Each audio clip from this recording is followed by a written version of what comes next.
monsieur le maire. Alors, qu'est-ce qui se passe?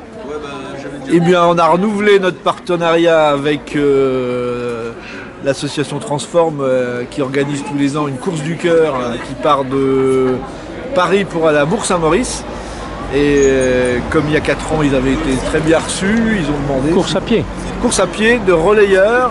Ils sont 300 coureurs à se relayer, dont une équipe de greffés, une équipe de médecins et des coureurs à pied. Voilà, et ils prônent la bonne parole du don d'organes dans toutes les communes où ils passent. Et cette année, l'originalité, c'est qu'ils ont tenu à associer les enfants, ce qui est une bonne chose. Donc les enfants ont participé, ils ont dessiné, ils ont fait des chœurs, ils ont fait des décorations. Il y a un spectacle pour enfants pour les sensibiliser aussi au don d'organes qui est organisé dans la salle des fêtes. Et une conférence qui va avoir lieu tout à l'heure. Et ensuite l'arrivée des coureurs vers 21 h à peu près. Voilà. Et là, les enfants, là, sous la halle, il y a des jeux, il y a des animations. Alors, non, ça c'est quelques associations qui, parce que nous on a la chance d'avoir un village qui est un gros tissu associatif, ont souhaité participer en offrant aux coureurs qui vont passer des gaufres, du vin chaud, du chocolat chaud, des crêpes, choses comme ça. Voilà, c'est pour soutenir à leur manière les coureurs et pour leur donner un peu de courage. Voilà.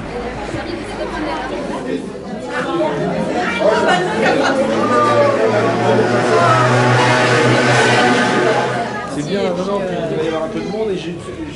Alors là, nous sommes devant le stand de l'ANCDB. L'ANCDB. L'Association nationale des cheminots pour le don bénévole. Donc, pour le don bénévole. Ouais, donc on fait 100 organes et moelle osseuse. 100 organes et moelle osseuse. Et moelle osseuse. Et elle existe depuis longtemps, cette association? Oui, on va fêter nos 60 ans cette année. C'est pas tellement connu en fait. L'Association nationale des cheminots, c'est une association d'entreprise. Oui, d'accord. Et alors aujourd'hui, vous êtes à Seignelay. Oui. Pourquoi? Pour tenir un stand, parce qu'on a, sur la course du cœur, on a une équipe de cheminots qui court. Et qui court sous la bannière MGC Cœur. La mutuelle générale des cheminots Cœur. D'accord. Voilà. Et ça, ce sont des tomates? Non, ce sont des petites balles. Ce sont des balles? On en est une, je vous en offre. Oui. D'accord. Voilà, je vous offre un stylo. Ah ouais.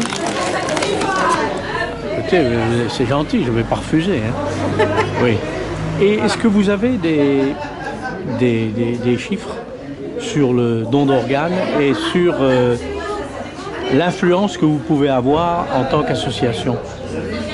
Alors nous, on sensibilise, dans un premier, on sensibilise les cheminots, mais après on fait du bénévolat aussi sur des collectes de sang mobiles, des collectes en ville on fait énormément de bénévolat en dehors aussi de la... D'accord. Alors concrètement, un stand, c'est quoi? Donc c'est une table, il y a des affiches, oui. Des prospectus.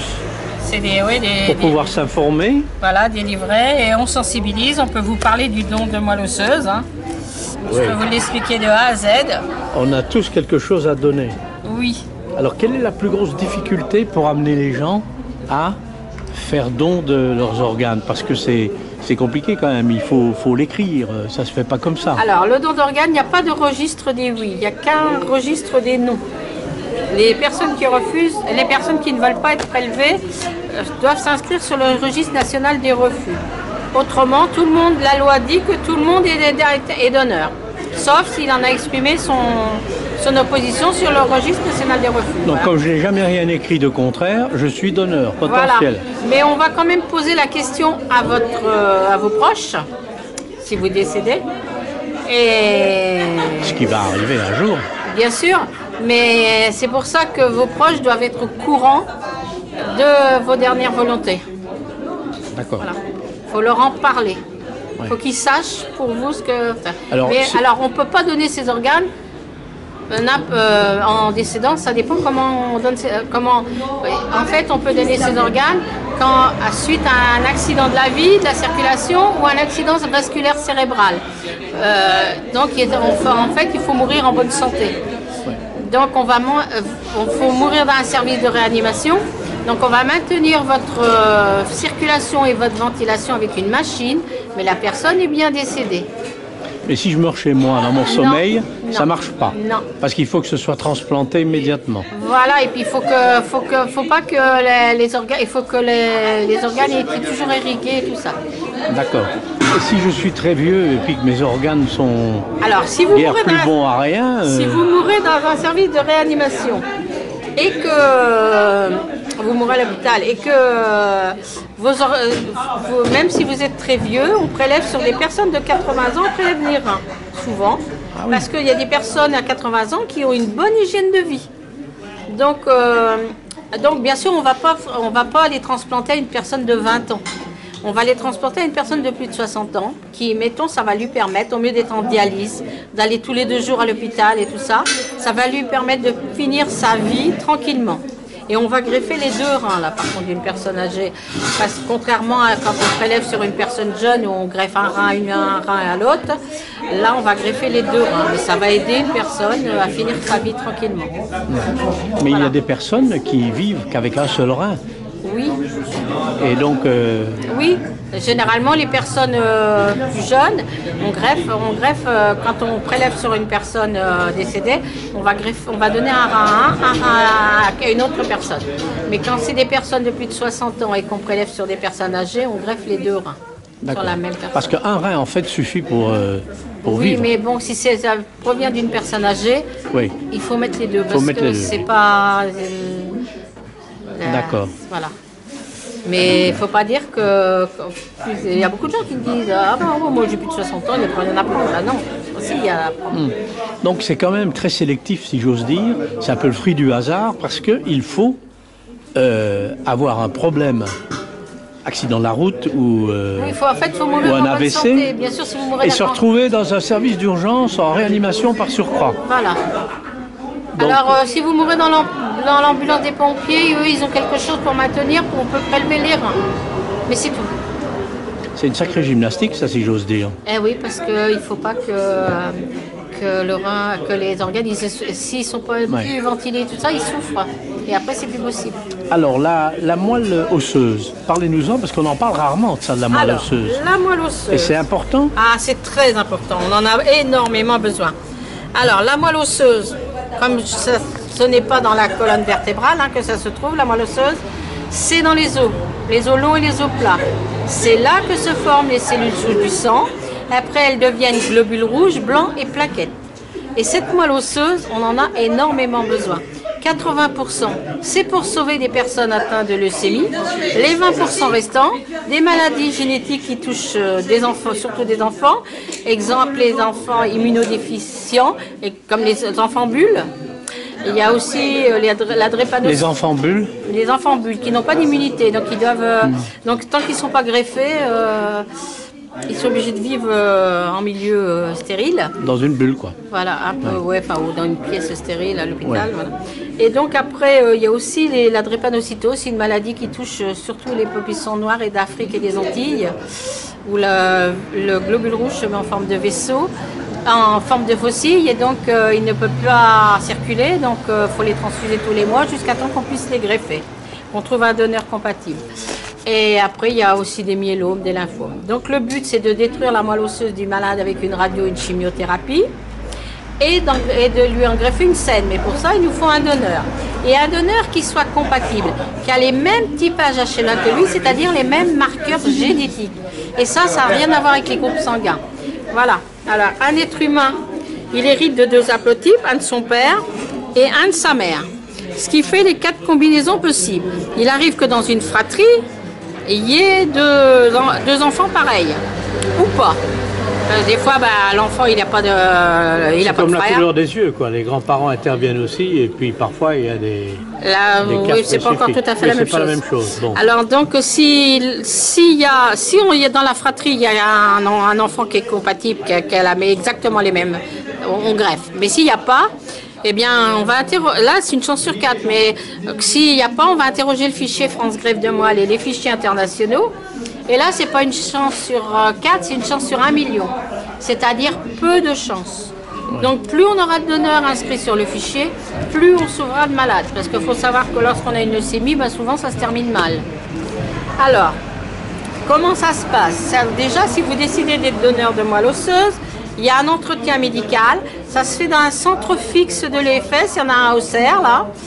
Et il suffit de prendre rendez-vous en disant que vous voulez être donneur de moelle. Et ça dure, l'entretien dure 20 minutes à peu près. Le médecin va vous poser plein de questions, va voir si vous n'avez pas de contre-indications et si vous êtes vraiment motivé. Parce que quand on s'engage dans ce genre de don, on s'engage pour longtemps parce qu'on ne sait pas quand on sera appelé. Ça peut être dans 6 mois, 5 ans, 10 ans, 15 ans, des fois jamais. C'est le jour où parce qu'elle n'est pas prélevée, quoi. Non. C'est le jour où il y aura un malade qui aura le même typage HLA que vous serez appelé pour faire le don. Ce n'est pas un don dans l'urgence. Vous avez entre 1 mois et demi à 2 mois pour faire le don, donc vous avez le temps de vous organiser. Alors, comment ça se passe le don? Il y a 2 méthodes. La première, on prélève ici, dans les crêtes iliaques, dans les os du bassin, avec une aiguille et une seringue de chaque côté. C'est long et douloureux, mais on le fait sous anesthésie générale. Donc, vous allez rentrer un jour et sortir le lendemain. C'est une aiguille, ça laisse pas de séquelles, pas de cicatrices, et la moelle, ça se régénère en 48 heures. La seule chose que vous allez avoir en sortant, c'est un gros bleu de chaque côté, éventuellement des petites courbatures.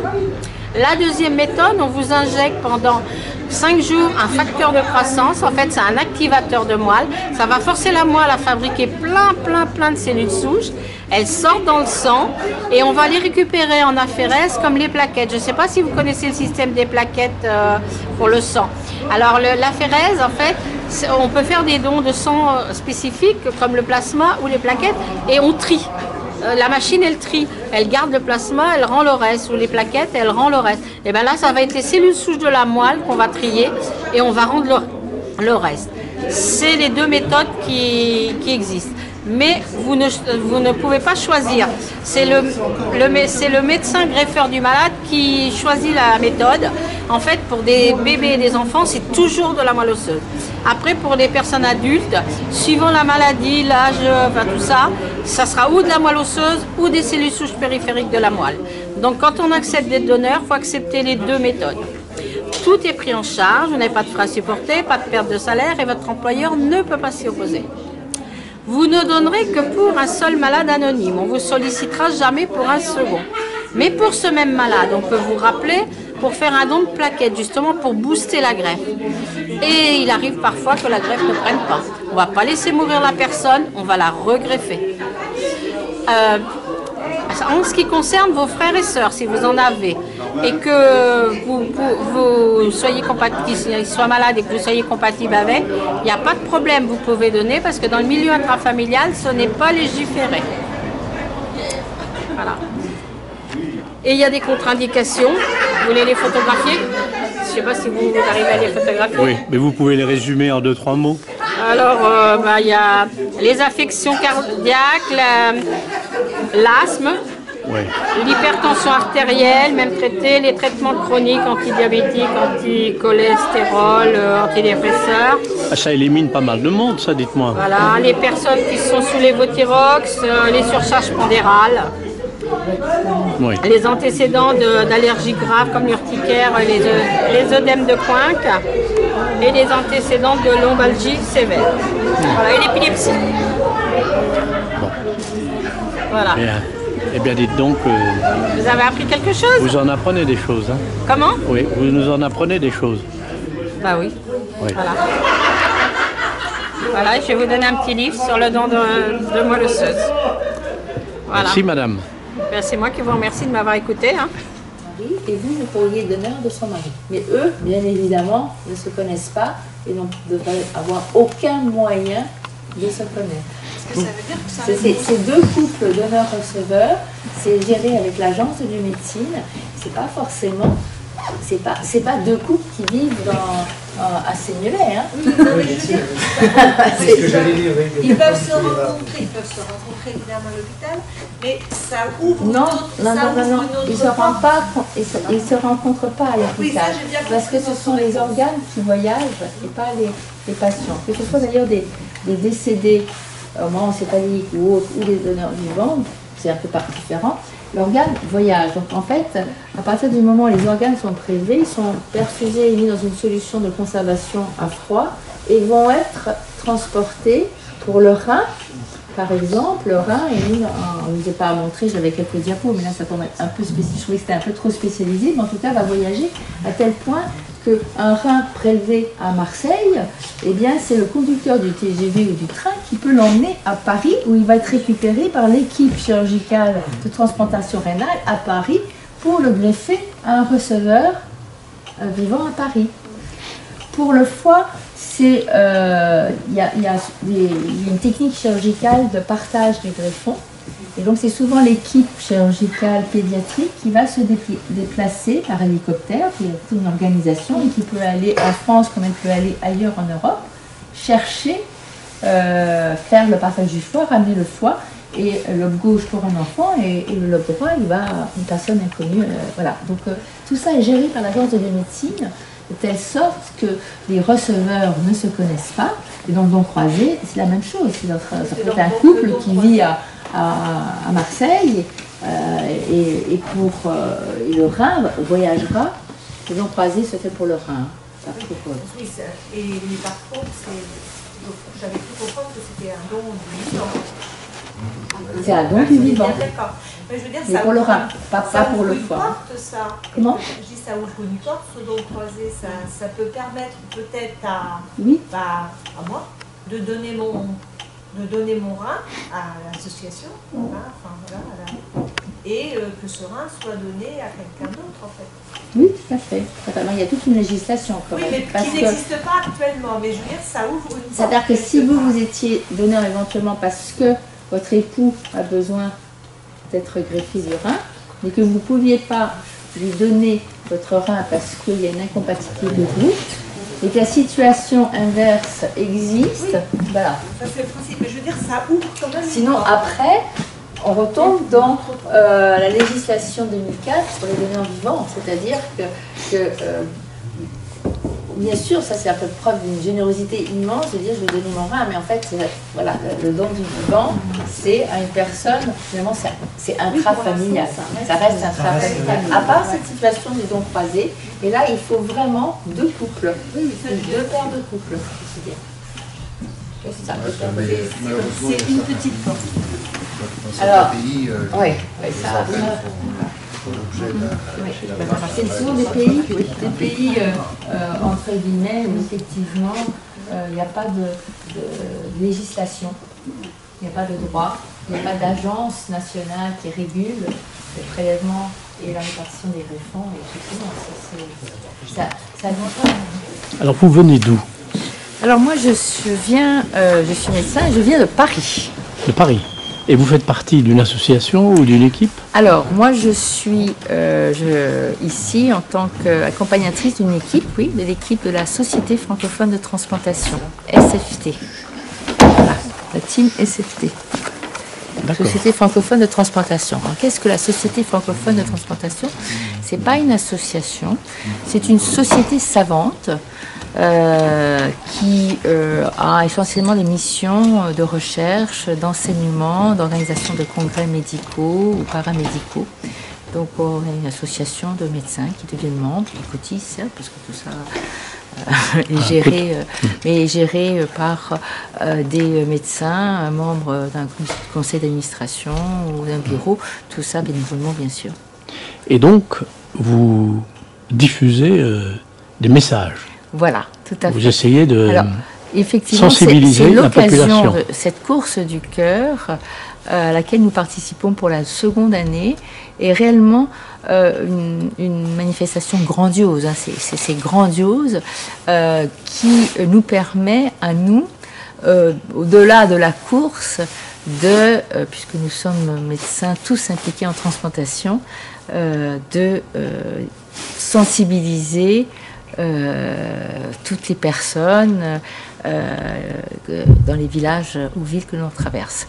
Donc il y a effectivement toute une équipe de sensibilisation qui va dans les écoles. Tout a été fait aussi en aval avec ces cœurs dessinés par les enfants. Mais c'est vrai qu'au moment même de la course, on souhaitait pouvoir avoir l'occasion justement de réunions un peu informelles et de conférences sur le don d'organes et qui permettent librement de s'exprimer. Alors quel est le message principal que vous essayez de transmettre? Le message principal, c'est que, 1, la greffe sauve des vies, qu'il n'y a pas de greffe sans donneur et que nous sommes donc tous donneurs et que nous souhaitons lever ou plutôt diminuer le taux de refus au prélèvement du fait d'une opposition qui persiste toujours de la part des proches du défunt, le plus souvent lié à un manque d'information. Oui, alors je n'ai rien écrit, j'ai pas écrit que j'étais opposé aux greffes, donc normalement la loi considère qu'on peut me prélever. Oui. Alors en quoi les proches peuvent-ils intervenir? Eh bien, il faut que, effectivement, les proches peuvent toujours intervenir en disant « Non, je ne veux pas qu'on vous prenne ces organes. Vous êtes malheureusement décédé. » Donc les proches peuvent toujours intervenir en disant... Donc c'est à l'équipe locale de vérifier qu'il n'y avait pas eu de notification de votre part et d'inscription au registre des refus, et qui maintenant, depuis 2017, c'est ça qui est de nouveau, c'est que c'est ça, pas uniquement la parole des proches qui va compter, c'est qu'il va falloir que vous ayez soit transmis par écrit sur un document libre que vous souhaitiez qu'on ne prélève pas vos organes, et donc c'est ce papier-là qui devra présenter les proches, ou alors, on n'a pas complètement supprimé la décision des proches, mais à ce moment-là, il faudrait que les proches eux-mêmes attestent par écrit que le défunt refusait de donner ses organes. Donc il y a ce petit plus qui fait qu'au-delà de la parole des proches, il va falloir quand même qu'ils l'attestent par écrit. Alors, quand même... Ils signent au nom du défunt. Oui, mais quand même, concrètement, c'est extrêmement élitiste, entre guillemets, le système, parce qu'il faut décéder quasiment dans un service de réanimation ou avoir un AVC et être dans des conditions de pouvoir être prélevé. Donc ça fait relativement très peu de monde. Relativement, bien sûr, ce sont des personnes décédées accidentellement. Ce ne sont pas des personnes malades, ce sont des personnes, si on veut prélever le cœur, il faut que le cœur soit sain. Si on veut prélever le foie, il faut que le foie soit sain. Oui, mais il faut également qu'il soit exploitable, immédiatement. C'est-à-dire que si je meurs dans mon lit, excusez-moi, si ça ne marche pas. Si vous mourrez dans votre lit, ça ne marche pas.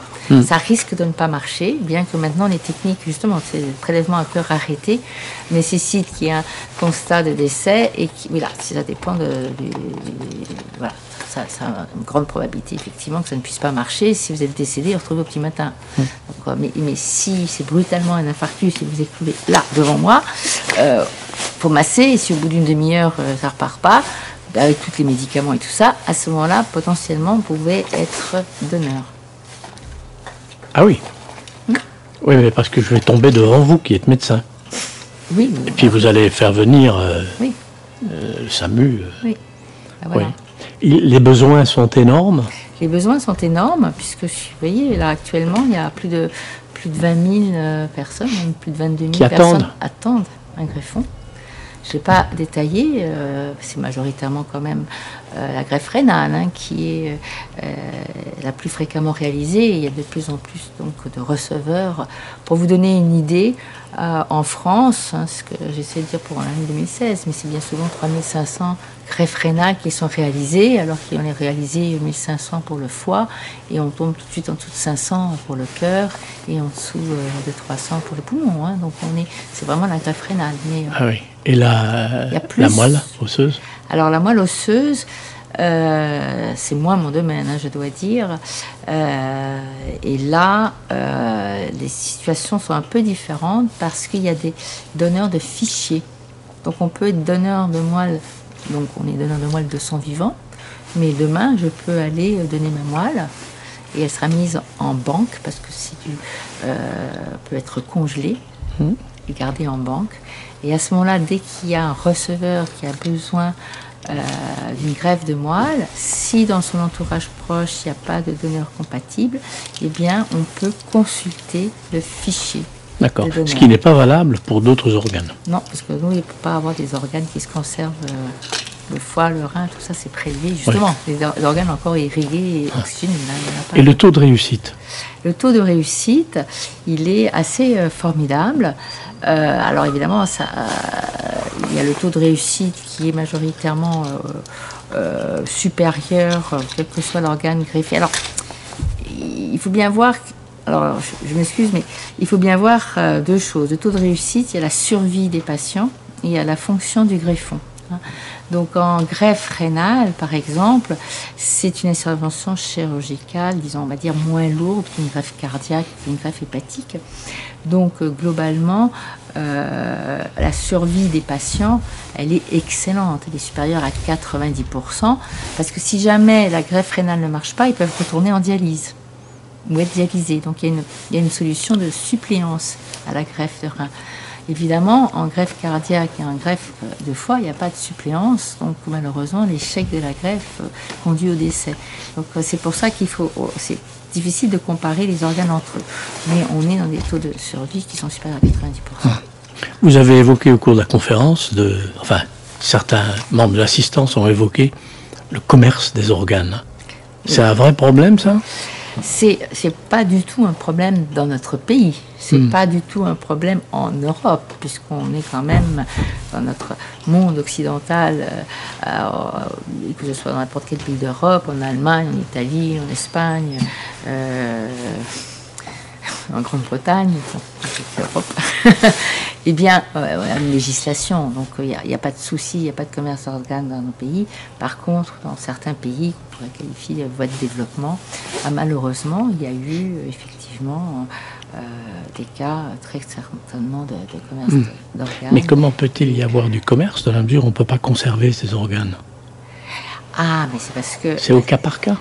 C'est parce que c'est un peu... Ben non, mais justement, c'est des conditions de prélèvement. On prélève ces organes du vivant. Par exemple, il y a une histoire en Inde, ils prélevaient tous les prisonniers. Ils leur piquaient un rein. Et donc, ils avaient des receveurs qui venaient du monde et qui... Ah oui. Voilà. Ah ça oui, c'est horrible, ça. Donc, en fait, ce sont des données en vivant, ce ne sont pas des données en décédés. On pourrait conclure en vous demandant de vous adresser à nos internautes et vous allez leur dire quoi? Je vais leur dire que réellement, le don et la greffe, c'est un acte de solidarité et qui est uni pour donner et redonner la vie à des personnes qui ne vivraient pas autrement. Et il n'y a pas de greffe sans don. Et que de vous dire d'autre, je pense que c'est sur ces principes éthiques que dès les années 70 que la France a légiféré en considérant que nous étions tous présumés consentants. Et présumé consentant veut dire qu'effectivement, il est de notre culture et peut-être maintenant de notre devoir d'aider son prochain et de donner nos organes est un acte de solidarité immense. Il y en a eu un il y a quelques jours, de manière tragique, qui n'est pas don d'organes, mais c'est le nom de la personne. Oui. D'un militaire de sacrifice. Oui, ça c'est assez formidable. Et en même temps dramatique. Mon rouge atteindra des sommets, regardez. Oh, Roméo! Roméo! Pourquoi est-il Roméo?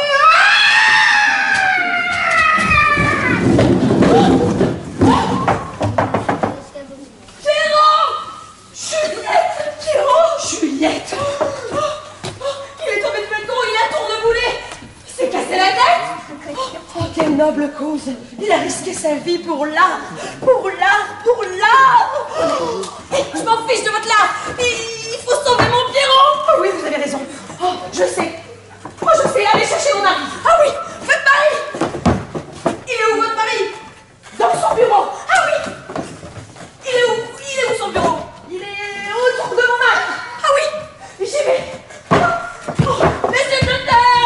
Monsieur le docteur! Qu'est-ce qui se passe avec Margarita? C'est Pierrot! Il est tombé du balcon, il a tourné, il s'est cassé la tête! Oh, je est possible! Vite, vite! Alors, urgence! Papo, papo, papo, papo! Oh!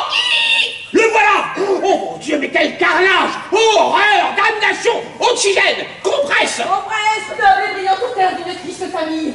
Électrochocotte! Électrochocotte pour ma mère aux ex-dontées d'être fille! 200 grammes de CC! 200 grammes de CC! Peut-être rougi du trouble où tu mets le poids! Où le père? Où le père? Où le père? Là, je veux bien voir pour la dernière fois!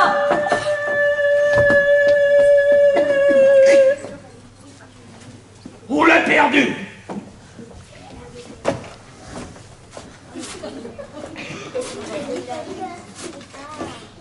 J'ai tout fait pour le sauver, mais je n'ai rien pu faire. Je n'ai pas réussi. Heure de décès. Quelle heure est-il?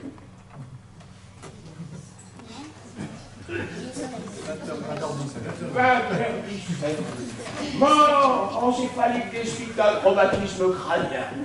Oh. Oh. Monsieur le docteur! Monsieur le docteur! Monsieur le docteur! Pierrot, il est pas mort! Oh. Capitaine Margarita, il est dans un état de mort encéphalique. Non, il n'est pas mort en panique, il n'est pas mort du tout! Oui, j'ai pris sa main, elle est chaude, son cœur bat, et il respire encore. Oh, ce n'est pas Pierrot qui respire. Bah si c'est Pierrot, je le reconnais mon Pierrot. Il va falloir être forte, ma petite Margarita. Ce n'est pas Pierrot qui respire, c'est le rame. Le rame? Le rame, le respirateur artificiel à moulin à eau. Qu'est-ce que c'est? C'est un moulin à eau entraîné par définition par de l'eau, qui entraîne lui-même un engrenage, regardez-moi ça, hein, qui est lui-même relié à un soufflet à eau, lui-même relié à un tuyau en eau, puis en U, jusqu'en haut et jusqu'à Pierrot. Vous avez l'impression que c'est Pierrot qui respire, hein, mais c'est le rame. Et quand le cerveau est mort, bien, c'est mort. Condoléances, ma petite Margarita.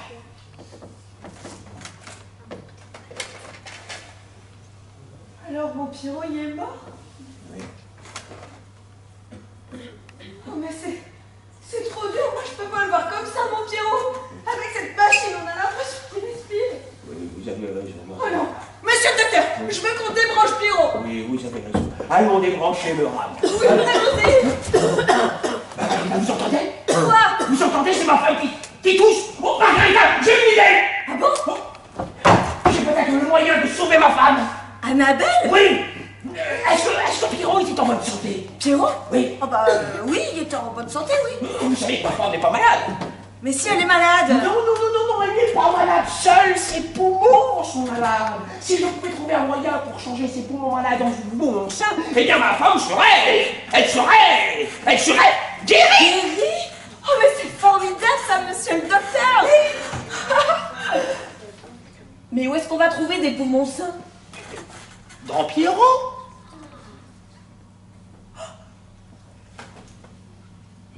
Dans Pierrot? Oui. Vous voulez dire que mon Pierrot, il pourrait sauver Annabelle? Oui. Comme ils font les héros? Oui, comme ils font les héros. C'est formidable ça, monsieur le docteur. Oui, mais il faut faire vite. Nous n'avons quelques heures pour maintenir en activité les organes vitaux. Allez, il faut faire vite. Oui, mais attendez, je sais pas si Pierrot, il aurait été d'accord, hein, pour donner son poumon. Il aurait été contre? Ah bah je sais pas. Bon, alors oui ou non, il faut faire vite. Non, mais arrêtez, vous me stressez. J'ai besoin d'une minute. Oui. Bon, d'accord, on y va. Allez. Ah! Quoi? Oh non, on peut pas. Mais pourquoi? Parce que c'est contre sa religion. Mais il était quelle religion? Oh, bah, je sais plus, moi. Judéo-musulmano-chrétino. Bon, écoute, j'ai bien étudié toutes les religions. Et j'ai appris une chose. C'est que toutes les religions disent que le plus important, c'est de sauver une vie. Ah bon? Oui. Et là, on sauve une vie. Sauver une vie. Alors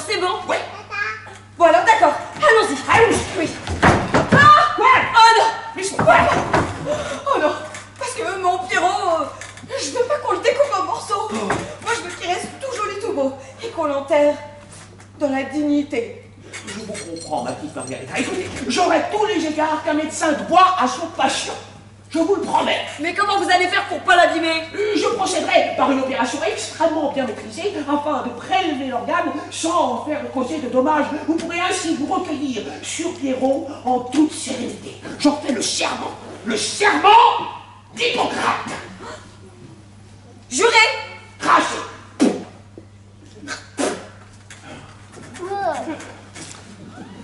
Bon alors allons-y. Allons-y. Il faut faire vite. Il faut faire vite. Oui. Ah! Oh non, on peut pas. Mais pourquoi? Parce que vous avez oublié ça. Oh! J'allais partir sans ma ventouse à poumon. Margarita, souhaitez-moi bonne chance. Bonne chance, monsieur le docteur Hippocrate.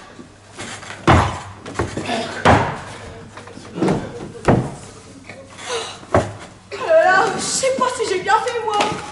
Oh là là, en plus on sait pas comment ça peut se passer.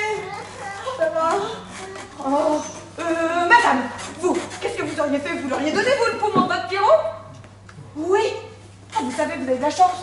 Et vous, madame, là-bas, vous l'auriez donné? Oui. Ah, bah, vous avez de la chance de savoir. Hein. Moi, je sais pas si j'aurais voulu mon Pierrot. Si je lui en avais parlé avant qu'il s'en aille, j'aurais su ce qu'il aurait voulu. Hein. De toute façon, il n'y a pas de bonne ou de mauvaise solution. L'important, c'est d'en parler.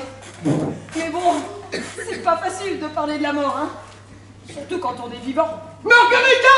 Margarita! Quoi? Margarita! Ça a marché! Ma femme est guérie! Elle est guérie, je suis guérie. C'est formidable cette invention que vous avez fabriquée, monsieur le docteur. Mais c'est formidable surtout ce que vous avez fait, Margarita, et ce qu'a bien voulu faire Pierrot. Oh, merci Margarita. Grâce à vous, grâce à Pierrot, vous m'avez offert une nouvelle vie. C'est un cadeau extraordinaire et je jure d'en prendre grand soin. N'est-ce pas, chérie? Oh, ma chérie Annabelle, oh, Margarita. Oh, cette expérience prouve que cette solution existe. Oh, si seulement je pouvais faire connaître cette solution au monde entier, mais ce serait formidable. Je sais, j'ai une idée. On pourrait écrire une pièce de théâtre et on partirait les jouer sur les routes de France. Et j'aurais le rôle principal et j'interpréterais. Ah oui. Et même qu'à la fin du spectacle, on irait tous dans les rues. On irait tous courir dans les rues pour crier. Moi, je dis oui au don d'organes. Moi je dis oui au don d'organes, y a pas de raison de dire non. Moi je dis oui à la vie, que toute la terre le sache. Ah oui, oh ça sera formidable. Et on appellera ça la course des organes. Oui, la course des organes, oui, c'est bien, Mimine, c'est bien. Non, c'est bien, c'est pas très vendeur, mais c'est bien. Vous savez comment il l'aurait appelé mon Pierrot? Comment? La course du cœur. La course du cœur. 3, 4. Mon petit gars, si tu vas bien et t'as le cœur sur la main, défends chacun. Moi j'ai déjà fait mon choix. Quant à toi, si un jour t'as besoin d'un cœur, tu guériras. Si quelqu'un te fait sauter ton là, si tu vas bien, alors dans le terrain, ton cœur, ton foi, c'est ça mon gars, tu remplis ton cœur de joie. Alors n'hésite pas, crie bien fort sur tous les toits, ouvre ta bouche et tout le monde saura. Alors n'hésite pas, crie bien fort sur tous les toits, ouvre ta bouche et tout le monde saura. Et tout le monde saura. Et tout le monde saura. On a prévu et puis on va spectacle très sympa et qui raconte cette histoire. Voilà. Et dans la vraie vie, en fait, il y a en ce moment, par exemple, 24 000 personnes qui attendent un organe en France. Alors ça peut être des cœurs, des foies, des poumons, des reins. Et c'est important, c'est vraiment important d'en parler. Donc certaines personnes ont assisté à la conférence en bas, il y a eu ce spectacle. Et donc on est là aussi pour répondre à vos questions, et en sachant que c'est important. Donc ici dans la salle... Nous on est dans l'histoire à un moment donné.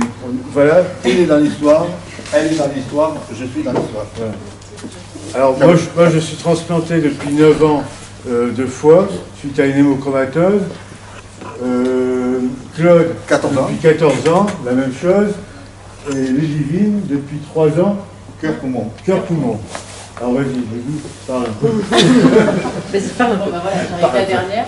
Donc oui, effectivement, moi j'ai été greffée il y a 3 ans et demi cœur-poumon. Oh, je vois bien que je t'intéresse pas trop. C'est normal, c'est normal. Donc voilà, j'ai été greffée il y a 3 ans et demi cœur-poumon, donc suite à une maladie pulmonaire. Bon, je ne rentre pas dans les détails parce qu'après c'est bien technique, ça ne vous intéresse pas forcément. Enfin, il y a 6 ans, on m'a diagnostiqué une maladie grave, mortelle et incurable qui s'appelle HDAP. Donc, pour faire très court, ce sont les artères pulmonaires qui se rétrécissent ou qui sont bouchées, et ce qui fait que l'oxygène ne passe plus. Vous pouvez essayer, par exemple, c'est comme si vous viviez en permanence en vous bouchant le nez et en soufflant. Et donc au bout d'un moment vous êtes bleu, il n'y a plus d'oxygène qui passe, donc je ne pouvais plus rien faire. J'ai un petit garçon qui avait à peu près votre âge. Quand on m'a diagnostiqué cette maladie, puis pour moi il n'y avait pas d'autre solution que de vivre. Je ne pouvais pas entendre qu'on me dise que j'avais 4 ans à l'époque d'espérance de vie. Donc je me suis battue pour aller rencontrer des médecins, et à Paris j'ai changé complètement de vie. On a visité dans le sud, on a tout lâché pour essayer de survivre, et j'ai été mise donc sur liste d'attente pendant 1 an. J'ai attendu ce fameux coup de fil qui n'est jamais arrivé, et puis ensuite j'ai été en liste, j'ai été en ce qu'on appelle en super U, en super urgence, parce que tout simplement j'étais en fin de vie. Et donc j'ai été hospitalisée en urgence, et au bout de presque 3 semaines, on a eu enfin, je dis on parce que c'était toute une famille qui était avec moi. On n'est jamais seul dans cette histoire en fait. C'est toute une famille qui est bouleversée, et j'ai eu enfin les greffons, et après une aventure assez difficile en réanimation, me voilà avec vous, 3 ans après, sur la course. Voilà, grâce au don d'organes.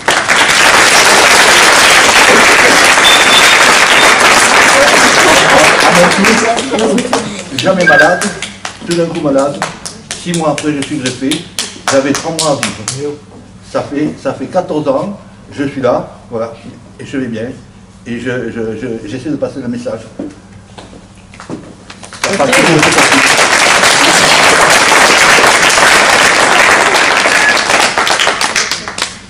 À mon tour. Ouais. Alors moi, en fait, je suis très heureux d'être en vie. Vraiment très heureux d'être en vie, parce que on peut vivre normalement, on peut faire plein de choses. Et puis, voilà. Comme ça, plein de choses comme ça. Et c'est super, et très heureux d'être là et de pouvoir déjà parler devant vous. C'est quelque chose de très sympa, puisque ça prouve que le don d'organes, ça fonctionne, quoi, en fait. Voilà.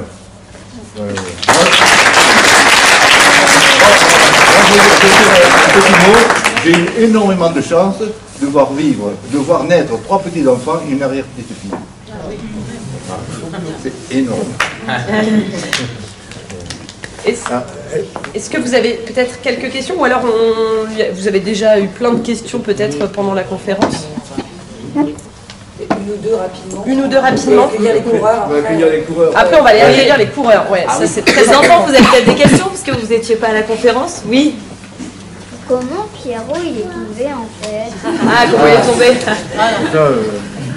C'est un accident. Il était en équilibre sur un balcon, un tout petit balcon qui est en fait un escabeau, qui était très très haut, et il a glissé et il est tombé. Et il s'est fait mal au point. Voilà, il a eu un traumatisme crânien très grave. Le bruit? Oui. Ça fait un grand boom. Si tu veux, tu pourrais aller voir. Je te montrerai après. Voilà, il va venir te montrer. Les dessous des coulisses. Oui. Je sais pas c'était bruit. Tu veux poser une question? Vas-y. Quand vous tombez, vous vous faites pas mal. Qui ça, nous, les comédiens? Oui. Ben non, c'est maîtrisé. J'essaie de pas se faire mal. Il est tombé, il s'est pas fait mal. Nous, on fait semblant, en fait. C'est ça qui est chouette dans le spectacle, c'est qu'on fait semblant, contrairement à des gens qui ont vécu cette histoire pour de vrai. Ils sont vraiment, voilà, ils avaient vraiment une grave maladie. Moi, dans le spectacle, je suis pas vraiment malade. Et Yannick, qui est derrière, il tombe pour de faux. Donc c'est ça qui est pratique au théâtre. Il n'est pas vraiment mort. Ouais, il n'est pas vraiment mort, Yannick, derrière. Plusieurs représentations. Voilà. Ok. Bon, bah, c'est bon. Allez, on applaudit va aller encore les ensemble. super comédiens.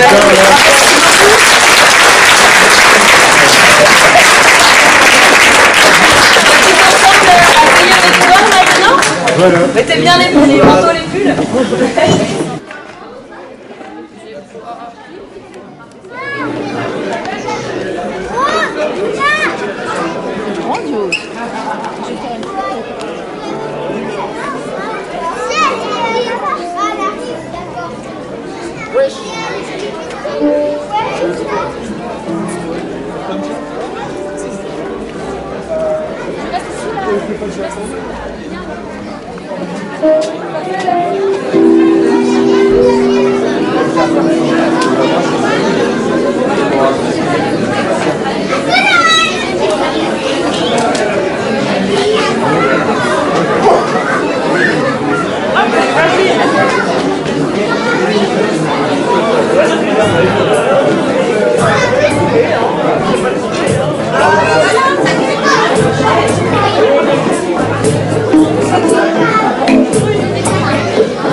Qu'est-ce que t'as vieilli?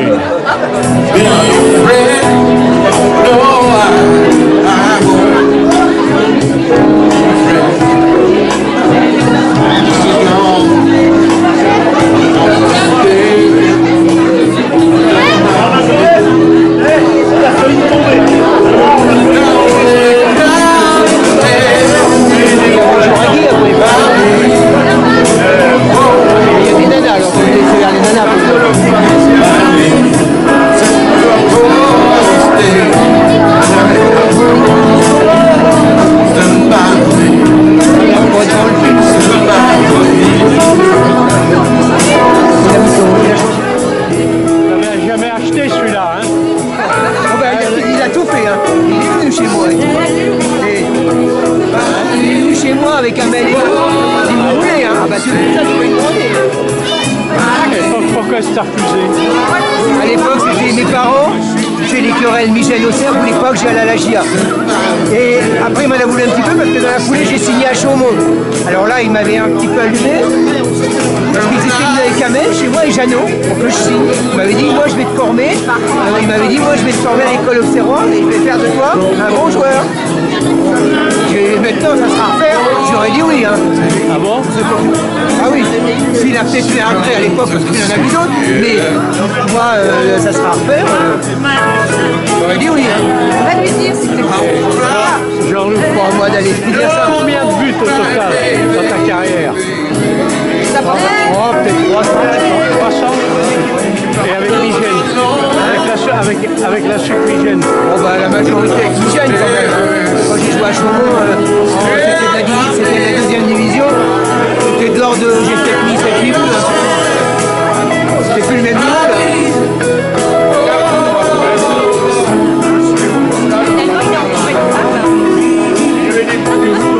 Mais demain je vais être un peu fini mon match.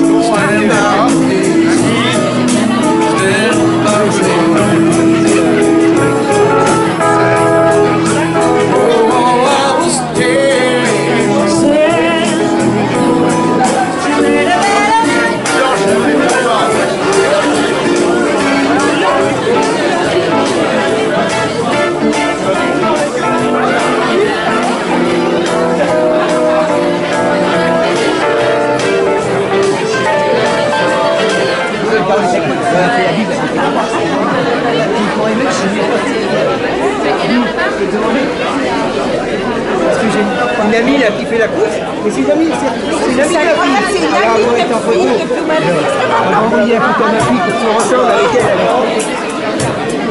Attends, Thierry, le maire, monsieur le maire. Voilà. Elle prend bien la photo.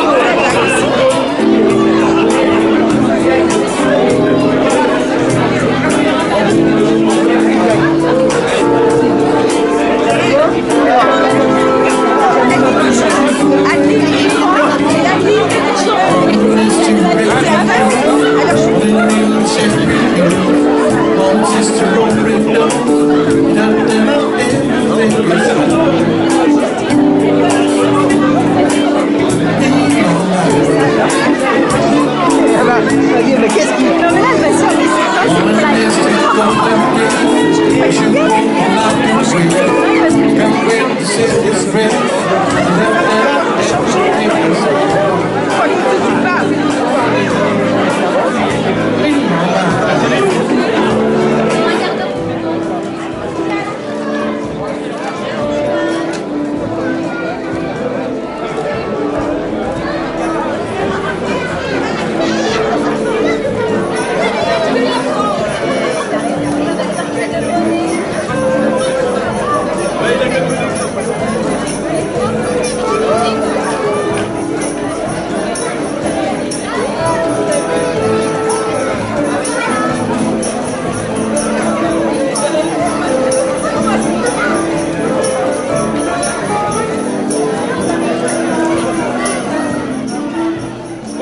Ok.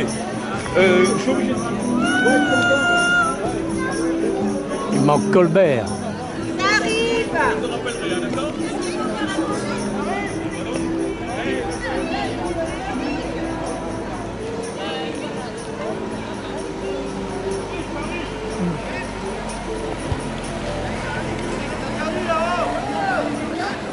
C'est la gendarmerie nationale. On est fiers de nos gendarmes.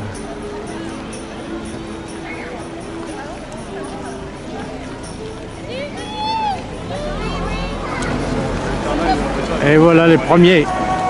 Enfin les premiers non, puisque c'est un relais.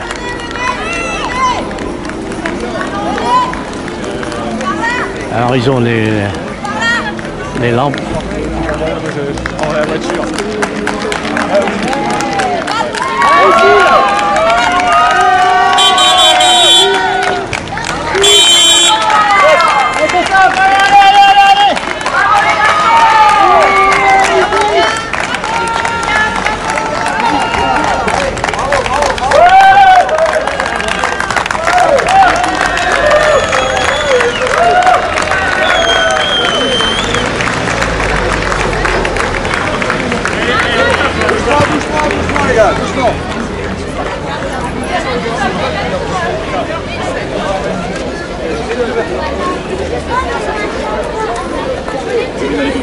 Alors vous rendez les témoins là, pour récupérer les témoins.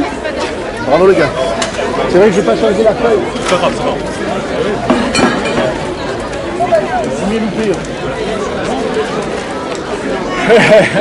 Alors vous courez depuis combien de temps? 23 km. 23 km en relais. En relais. En relais. Mais en relais donc 100 mètres chacun. 200 mètres chacun.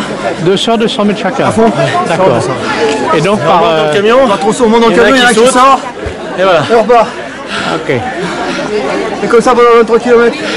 Pour la bonne cause. Yes. Alors il y a une nouvelle équipe qui suit. Il y a une nouvelle équipe qui suit et puis qui vous relaie. Ouais. Non, non, non, c'est nous quatre. Ah oui, pour après, vous voulez dire? Pour après, oui. Ah, oui, après, oui. Ouais, parce que vous ne courez pas non-stop. On va s'en poser, il y en a une autre qui prend le relais, voilà. Et nous on recommence demain matin. Et ce soir on va se coucher et après on recommence demain matin. Ouais. Ah, ouais. Et vous vous faites soigner? Ouais, ce soir on a un ticket. Vous êtes offert. Magnifique. Je vous peux laisser monsieur Guérou. Voilà, qui vous accueille. Voilà. Monsieur Guérou. Ah bah oui. Bonjour. Et monsieur le maire. Monsieur le maire. Bonjour, monsieur le maire. Bravo pour nous. Non, mais écoutez, je suis pas tout seul, vous avez vu. Alors, premier plan, vous honorez le pot et ensuite vous allez tout de suite au kiné, chez les kinés. Douche d'abord, à kiné après. C'est mieux pour les kinés. Mais maniez-vous quand même. Cette étape est magnifique. Et dîner. Oui, c'est bien. Attention. Ça arrive. Ouais, ben, qu'est-ce qu'il y a un appareil? Bah, ils sont pas là, je sais pas où ils sont. Vous voulez quoi? Faire une photo. Je vous la fais. Ouais, super. Écoute, c'est bon, on a un appareil photo. Ouais. Avec monsieur le maire et avec monsieur le maire et monsieur Garou. Et Olivier, allez. Allez-y. Attends, je vais mettre des photos. C'est tout le monde là? Viens d'avoir. Viens devant. Les grands devant. Voilà. Tu prends le ballon de foot aussi.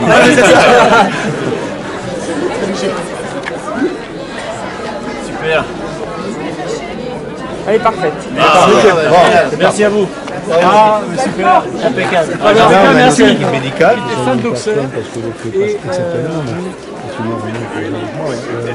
Je suis fan d'Auxerre. Je suis toujours fan d'Auxerre. Non, encadrement. Là, par exemple, Nathalie Péjola. Ah oui, bah, je me rappelle. Parce que c'était super bien passé il y a 4 ans. bien sûr. Non, c'était. Non, on a un renouvellement de bénévoles, mais on fonctionne avec des chefs, alors avec un PC, mais des chefs donc qui connaissent bien leur affaire, qui vont les former, ça percole un peu leur formation. Donc la première équipe était HP Hewlett Packard. En premier, voici la seconde.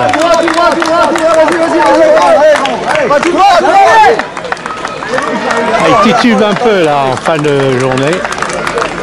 Allez.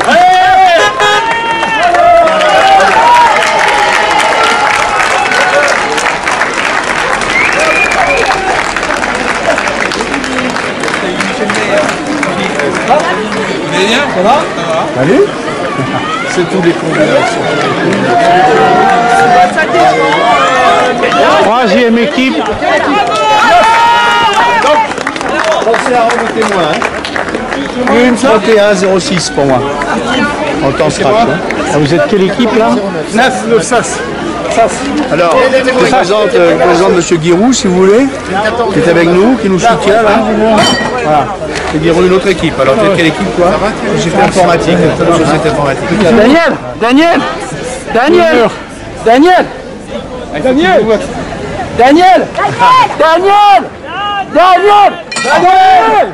Il a encore du souffle. Hein. Daniel, je pense que...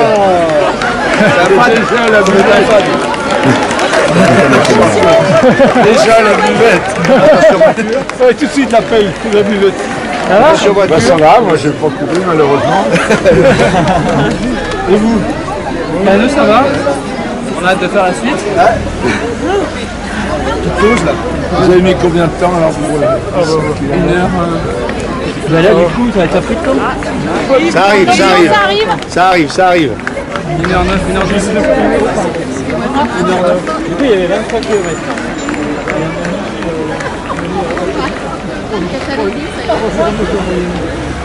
Il y a combien d'équipes au total?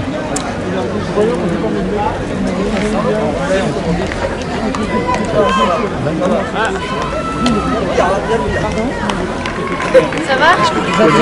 21 équipes. De 4, des équipes de 4. Alors là, oui, pour le marathon. Pour le marathon en relais. On a une petite... Et sinon, ils sont 14.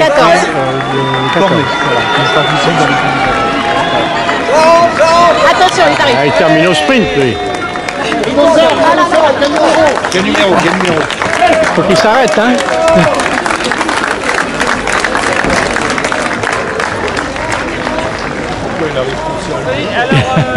Parce qu'il a semé tout le monde. Parce que Il est obligé de se regrouper à alors il y en a qui ont le sens de l'arrivée, et d'autres qui aiment bien arriver tout seul. Voilà. Il était encore bien frais, donc... Il sera c'est bien l'arrivée collective des 16 là. Hein. Ça c'est une nouvelle équipe ça. Ah, c'est sympa l'arrivée collective des 16. C'est mieux de voir arriver les équipes. Il y en a qui arrivent à pied. C'est mieux qu'au questionnaire. C'est mieux. Vous croyez que c'était pénalité de nous arriver ensemble? Non. En général.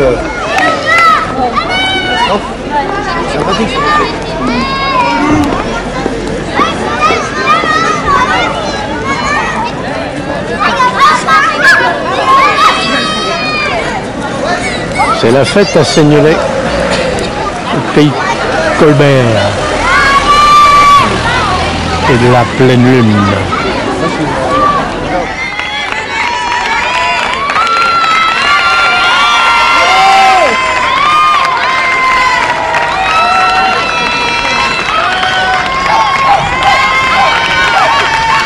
Ils arrivent groupés, collectifs.